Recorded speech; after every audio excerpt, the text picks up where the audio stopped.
Lecture number 8 copy work Urdu B 4 class. السلام علیکم بچوں. آج ہم کہانی ایسے کو تیسا کی نیکسٹ ہاف پڑھائی کریں گے.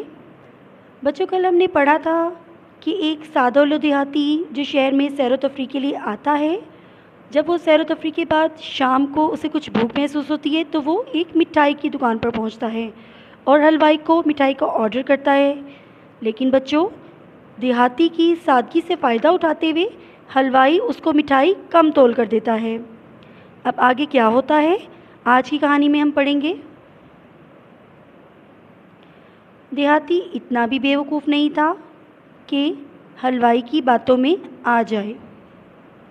اس نے بھی مٹھائی کے پیسے کم ادا کیے اور جب حلوائی نے اعتراض کیا کہ پیسے تھوڑے ہیں تو دیہاتی نے جلدی سے جواب دیا کہ اس میں تمہارا ہی فائدہ ہے، تمہیں پیسے زیادہ گننا نہ پڑیں گے.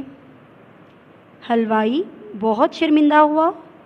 اس نے دیہاتی کو پوری مٹھائی تول کر دی اور دیہاتی نے بھی پورے پیسے ادا کر دیے. نتیجہ ایسے کو تیسا. بچوں نتیجہ آپ نے بالکل اس طرح ہی کاپی پر لکھنا ہے جس طرح سے آپ کو اسکرین پر دکھائی دے رہا ہے. 4 کلاس میں ایک بار اور پڑھائی کر دیتی ہوں، آپ لوگ میرے ساتھ ساتھ اس کو دوہرا لیں. دیہاتی اتنا بھی بیوقوف نہیں تھا کہ حلوائی کی باتوں میں آ جائے.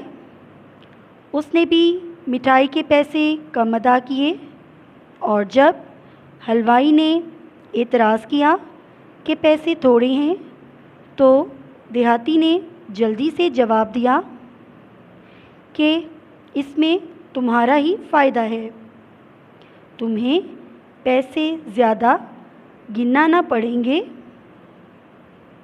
حلوائی بہت شرمندہ ہوا. اس نے دیہاتی کو پوری مٹھائی تول کر دی اور دیہاتی نے بھی پورے پیسے ادا کر دیے. نتیجہ ایسے کو تیسا. 4 کلاس آج اس کہانی سے یہ ہمیں سبق ملتا ہے کہ ہمیں کسی کی بھی سادگی سے فائدہ نہیں اٹھانا چاہیے، بلکہ کسی بھی اجنبی دیہاتی ہو یا شہری سب کے ساتھ اچھے طریقے سے ایمانداری کے ساتھ پیش آنا چاہیے. تو بچوں آپ نے اس کہانی کو اچھی طرح سے یاد کرنا ہے، رف کاپی پر بار بار اس کی پریکٹس کرنی ہے جو کہ آپ نے اپنی امی یا باجی کو چیک کروانا ہے. ٹھیک ہے بچوں، اللہ حافظ.